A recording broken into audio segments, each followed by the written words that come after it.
Hey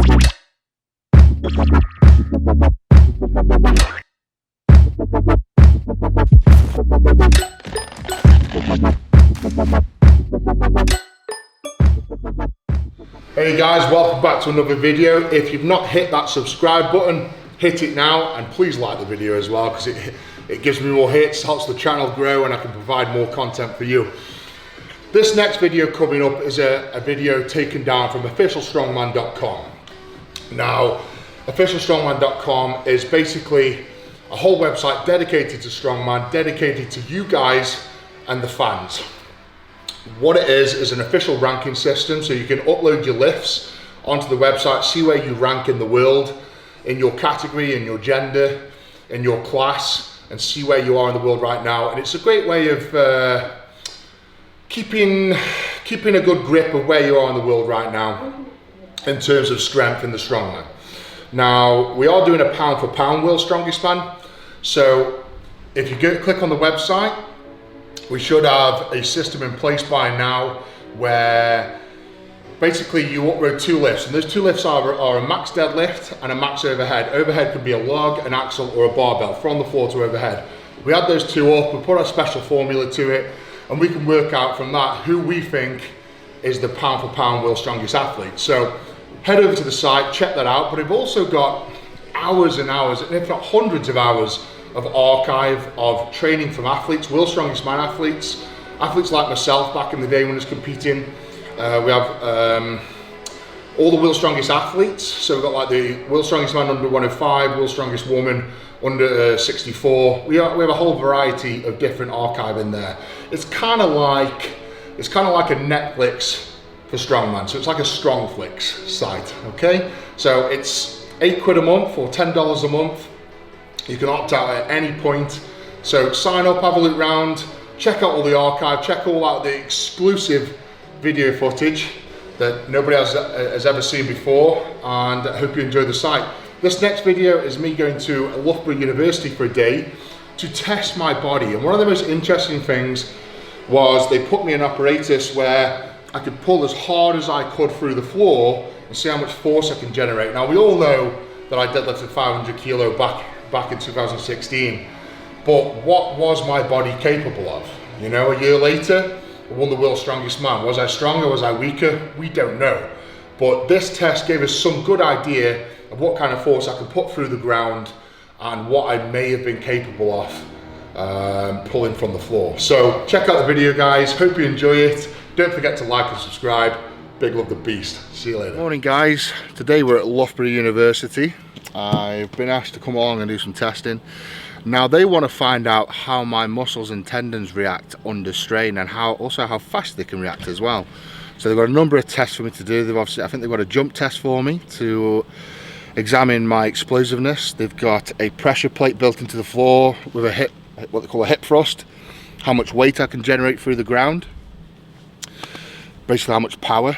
And then they're going to get me up to some devices, put some sensors on, do some leg extensions, see how my muscle fibers react to other people. So they told me they've done about 50 other people who train 4 hours a week, people that train 0 hours a week, people that train 20 hours a week. So we've got lots to compare to. How does my muscle fibers compare to those? How does my tendon strength, velocity, the thickness, are my tendons bigger, stronger? We're going to do a full MRI scan from the sort of chest down, so we can work out how big the tendons are compared to other people's. And then also they're going to do what they call, what's the baby scan? What do they call the baby scan, Gus? Oh, the ultrasound. Ultrasound. We're going to do an ultrasound on the tendons and the muscles whilst to do the leg contractions and see how they react, see how much the tendon stretches and contracts compared to other people's. So it's going to be interesting to see how I compare to other people, but also I'm most interested to see how much force I can generate into the ground. Let's crack on, let's get into the MRI. What are you trying to find? Just a bony aspect to the top of your... Technically it's called the greater trochanter. It's part of your femur bone in your thigh. I think we're about there. Are these based on some measurements of him you've got beforehand? Well, no. We've never actually tested anybody as good as Eddie on this, so... Hold on, No. good. As in... That's great. You meant it's great. As in... Large. The They're standard excellence measurements. or whatever, if you like, of Eddie is far beyond any we've tested before. So essentially, it's going to be really interesting to see actually what Eddie's muscles look like relative to everybody else. So the measurements we're going to take now could be related to essentially why Eddie is so much better than everybody else, basically. But we will see. So what we're going to do now, Eddie, I'm just going to place this ultrasound machine with some of this gel on those various points that Tom's marked on your muscle, and we're just going to take a very short sort of image of your actual muscle. I just need you to stay basically completely still, so nice and relaxed while I do that. This ultrasound gel is going to be a little cold, but other than that, there will be Completely still. I can do that. yeah. Obviously the skin surface at the top, that's subcutaneous adipose fat tissue. Then you go into the muscle. This Not is, much fat, is there? This is the Not at all. not at all. of that. I did do a study with Stafford University about 3-4 years ago. We tested the power of my leg, Yep. like a leg extension. And we worked out that the same power in one leg as a 1.3 litre engine in one leg. So like a fucking Micra or something like that. Yeah, like a Corsa, yeah. Same power in one leg as a Corsa. Do you know what you are already? Not that, because obviously it doesn't change. I hope I'm 190 something. Actually, so That'll do. I think it was one. Gus, come here. Everyone that says I'm always 5'10", What have you got? 190 centimetres. That was with the jump. Right, okay. Basically, you're going to start by doing a muscle anatomy scan, where we'll scan from just below the rib cage all the way down to the ankle in what we would call 5 blocks or 5 overlapping sections. I've done loads of MRIs. So the first section is basically from T12, which is the 12th thoracic Nothing vertebra, invasive. down to around about the pelvis. And then the next block is the upper thigh, then lower thigh, upper calf, lower calf, basically. And those 5 blocks all overlap. And within those blocks, we basically scan what's known as axial images, which is an image slice straight across the body or through the body in this direction. And we do a 5mm slice, then there's a 5mm gap where you kind of the machine basically moves 5mm down, and then there's another slice, and we do that all the way down, and basically we get that all the way. It's going to show us the size of his muscles, which obviously is one of the most interesting things. Yeah, or just compared to normal people. Obviously he's got very big muscles, we know that, that's pretty flipping obvious, but it's actually quantifying that. How big are his muscles compared to a normal person, or even somebody who's already fairly well trained. So that's a side slice. That's a side slice, just like take a slice through there. Right. That makes sense. Oh, okay, yeah. Well, the one on the left is a front slice, and the one on He's on half a 12. the middle, Right. like is it? T12. Yeah, half T12, yeah, down to the next one. Well, but basically, because he's so big, the imaging quite deep isn't that great, and also because you're imaging the abdomen, obviously somebody's breathing, so they're moving constantly, and that tends to blur the image as well. So both of those two things combined mean it's a little bit blurry in the middle of his abdomen.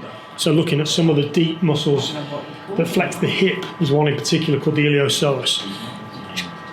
It'll be touch and go whether we can actually clearly see that. Yeah. So it's whether you want me to do another. Let's try. Okay.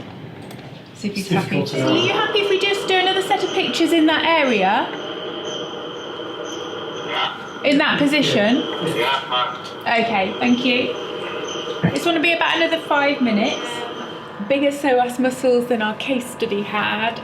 A lot less fat streaking through the muscles. I need to hear the words. Describe your case study for me and why Eddie Hall's better than him. We scanned, in advance we scanned a guy who was a Masters powerlifter. Similar size in terms of mass and height, a little bit heavier actually, just to see if what it was like to scan somebody that big basically, and he was a pretty strong guy actually, He defeated the European Championship. But nothing like Eddie. What's the body composition differences? Well, you can see a lot more. There's a lot more fat this is the case study we had. The guy who was from the European Championships. There's a lot more fat around the abdomen. These are the psoas muscles here. They're smaller than Eddie's. These are Eddie's here. So they're smaller. There's also the white bits, that sort of fat streaking through the muscles, whereas Eddie's are much more sort of pure muscle. Steak, isn't it? There's a lot less abdominal fat on Eddie as well. So is that the abdominal fat all the way around the outside? The white, yeah, that's the sort of the external fat. Adipose tissue. Yeah. Yes. So basically, the moral of the story is Eddie Hall is leaner, stronger, and better than powerlifters. That's fair. Yeah. In every way, on the shape, and MRI, form. yeah. There you go. He'll like Look that. through those images that just come up to you. How's your nap on the MRI machine going? Mate, you're in a professional facility. You're not in the gym. How's it going?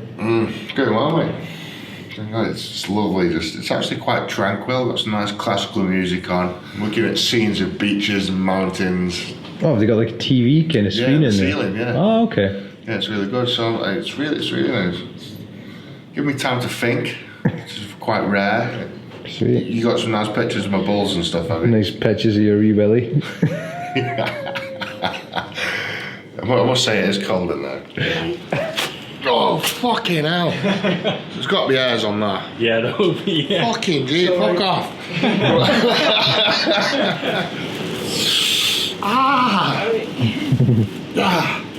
He's going to have a detailed look at his knees. We're going to basically look at the patella tendon in detail. And see if, because we've done some other interesting work where we've compared the size of the tendon to the size of the muscle. And you kind of think the two things would kind of go together. If you got big one, you'd have big the other. Yeah. Doesn't seem to work like that. So we're really interested to see if your tendons are bigger than normal. So you reckon the patella tendons probably stayed the same size? Similar to a normal You can person. condition tendons, can't you? You can condition them, strengthen. yeah, you can strengthen them. But whether they actually grow is a really interesting question. Okay. Well, tendons do, the properties of tendons do change with training in that they become stiffer so they don't stretch as much under tension or load. But it's kind of controversial whether tendons actually get bigger with training.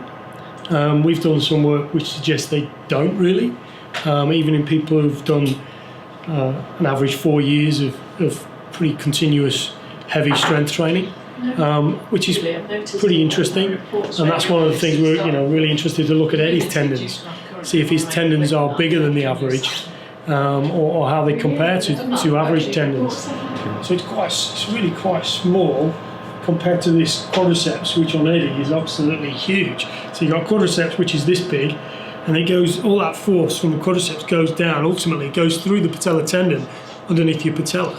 And the patella tendon is probably like that big, something like that, maybe even smaller.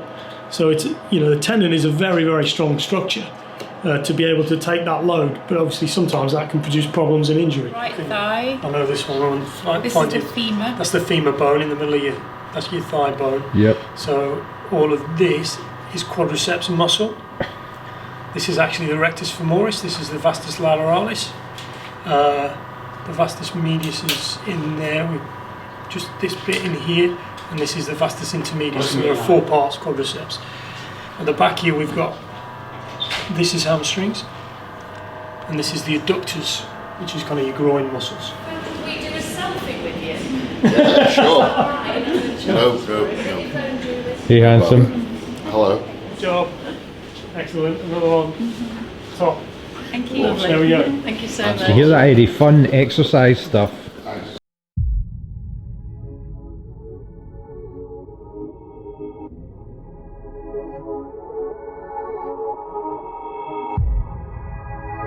Deadlift warm-up first and actually get your back and your legs and everything fired Nah, up? I'd rather Or would just you rather get just stuck get working? So what we'll do in that case, mate, have you got lifting straps with you? Yeah. And do you want to do this in your shoes or in bare feet, or Basically, whatever you think you can produce the most force in, that's the conditions we want you to be in. Probably shoes. Cool. Yeah, most comfortable. So you grab your straps, mate. Then what we'll do is we'll get the setup position right, and then we'll take you through a little bit of a warm up into the actual main contractions. All right. Then what we'll do is we'll give you a couple of minutes to get ready, chalk up your hands if you want, and then when you're in, you're gonna try and rip this thing out of the floor. Okay. Try and maintain upright torso. Pull. Not feeling very confident those bolts are going to hold down, mate. Enough of that official stuff. What does he need to beat? Right. Let's give me some alpha what's the scales. record? Give me some alpha I need a scales. world record to beat. Yes. There currently isn't one that I think is going to be like a target for you to hit. I think So I'm going to set the new world record, I think basically. that's what we're going to try. Well, that's what I hope so. Yeah. But right, put it this way.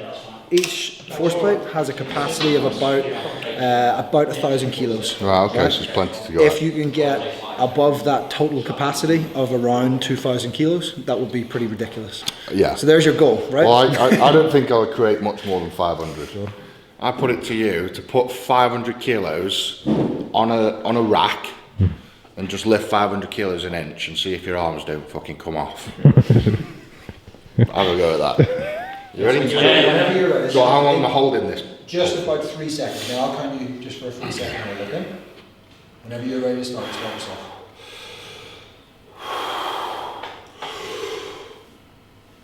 One, two, three. Good, relax. Awesome. Nice and steady. Okay. So what was that? That was about 50%, 60%, something like that. That will be around about. It's probably like way over 4,000 units. So the numbers you're seeing on the screen on the axis is in voltage, and there's a calibration factor that we then have to basically take that number through in order to give you like a real world output that's in kilos. So that will be, we'll be doing that process in between each rep here. All right. So do you want to do one more? No science. So another about 89%. 80-90%, just 2 seconds. Okay?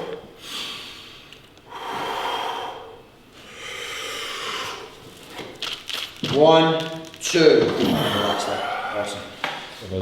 And in terms of the number we get off, basically we just take off the voltage number, as Rob just said there, and we put that into the spreadsheet here. So the maximum force, say 4,500 newtons, so kind of like 450 kilos basically, in sort of an easy sort of conversion for what he's done there. So that was about a 450 pull. Yeah.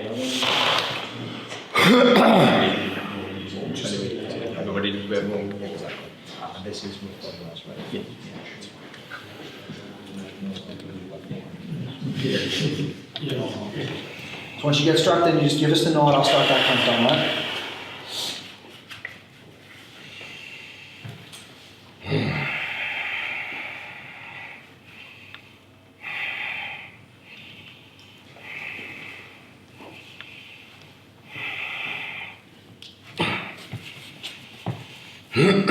All right, mate, going in. 3, 2, 1, go!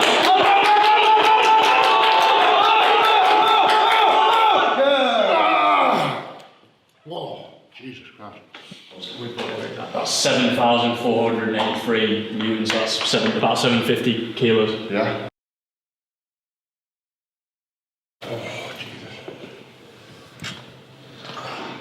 So we've got a horizontal cursor on the screen which shows you where that first max effort was. So within the net, we'll probably do another 1 or 2 max efforts, and then the main target is just to try and. Yeah, okay. The main target will just be to beat that top line that we've got on the screen by as much as you possibly can. Right, over the next ones. Yeah. So that's the target. That's where the standard you've set for the first one. Okay. Try and beat it by as much as you can. Big max effort again. That's brilliant. How's that doing that on something that doesn't move? It's a bit weird. I like to, obviously 10 years odd, I've been lifting weights that are reacting to you, and that doesn't react. It's just, if you got me here just after Worlds, honestly, I think I'd have ripped that out the floor. Seriously. You ready for another one? You are. So let's lay it down. Let's go. Let's see it. Come on, Eddie.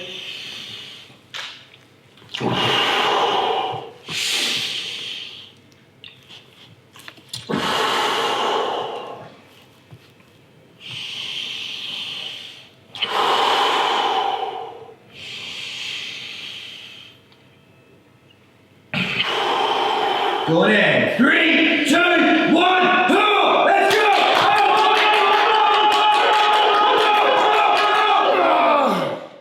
Jesus Christ. I think I'll leave it at that, guys. Yeah. I'm pulling me neck. Is that alright? Yeah, that's fine. Yeah.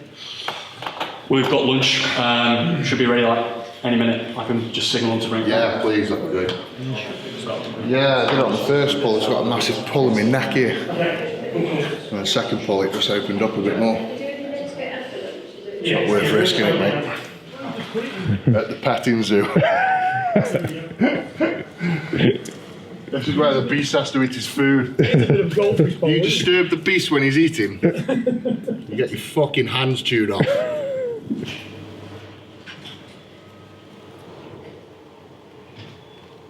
What we're going to do a range of things on here actually. We're going to first of all get Eddie set up with a range of sensors placed over his muscles that measure the electrical activity within the muscles, and that's natural electrical activity that you use from your nervous system and your nerves to switch on and activate the muscles.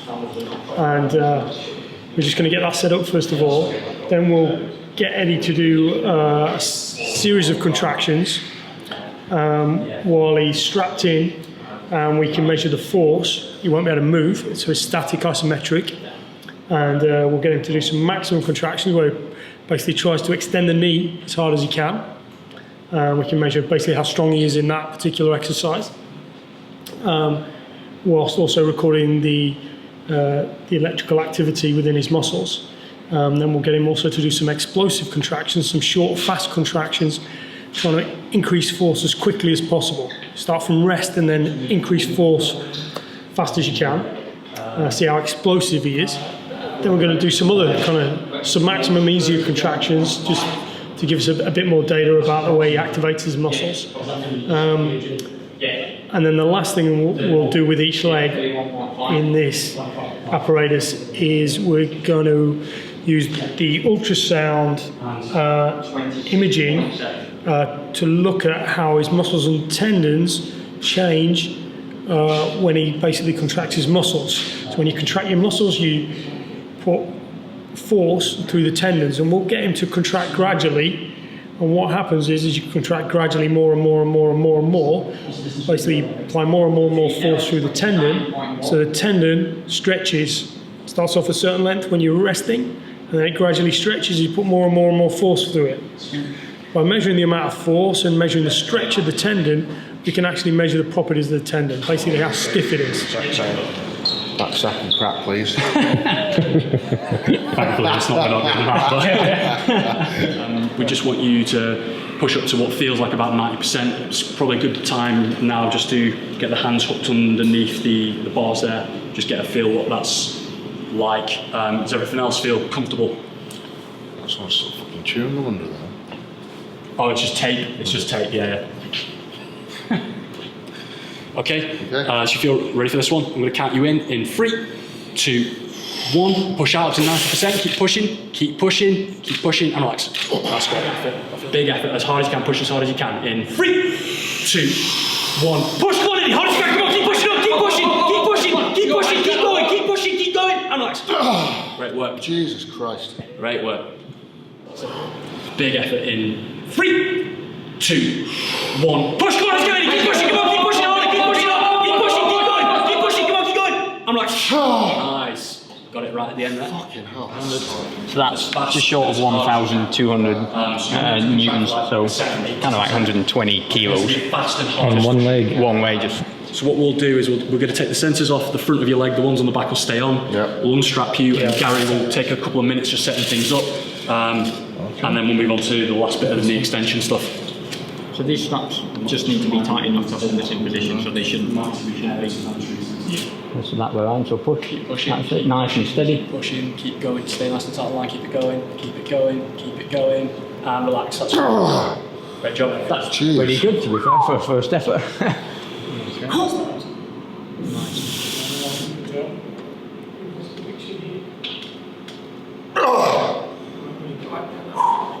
that alright? That's all I can manage.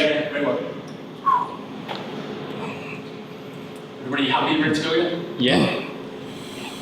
Keep going, that's it, good work. Keep on line, keep pushing it. Come on, keep going, keep going, keep going, keep pushing. And let's keep going. Great work. Those things build like the rain. It's alright. Just up to halfway. There we go. Cool. So in terms of Eddie's isometric mid-thigh pull, he pulled 7,500 newtons, which equates to around about 750 kilograms. And in terms of the single leg knee extension, he pulled 1,120 newtons, which is equivalent about like a 112 kilo Right, okay. single leg knee extension in the gym. Yeah. So Yeah, so I get you. So, yeah, 112 kilo at the push. yeah. Got you. Yeah. Okay. Then what about the tendon strengths or anything? Or have you got to look into that a bit more? Yeah, the analysis for that is fairly long-winded, but because we're just comparing you to a load of people that we've already analysed, Yeah. within the not too long, we should be able to, we'll feed back to you some results, and ultimately the aim of all this is to do a really detailed characterisation of your muscle activation, muscle size and distribution of muscle mass, and your tendon properties and tendon size. Okay. So yeah, we'll be in touch really soon with a breakdown of how you stack up against everyone else that we've measured, untrained guys who've completed 12 weeks of supervised training under our guidance, and then guys that we've recruited who have a history of, on average, 4 years of heavy lower body strength training. Okay. Well, sounds really interesting. Well, thanks for... Yeah, thanks very much for your time today, Eddie. Thanks very much for coming through. Jonathan, thank you very much. Thanks, Eddie. Much Thank you. appreciated. Awesome. Well, that's a wrap, guys. We've done a full day at Loughborough testing. I'm sure Tom will get back to me with the results. If he gets those to me, I'll put them up along with this video. But thanks for watching. Be great. Be awesome. Big love the beast. See you later.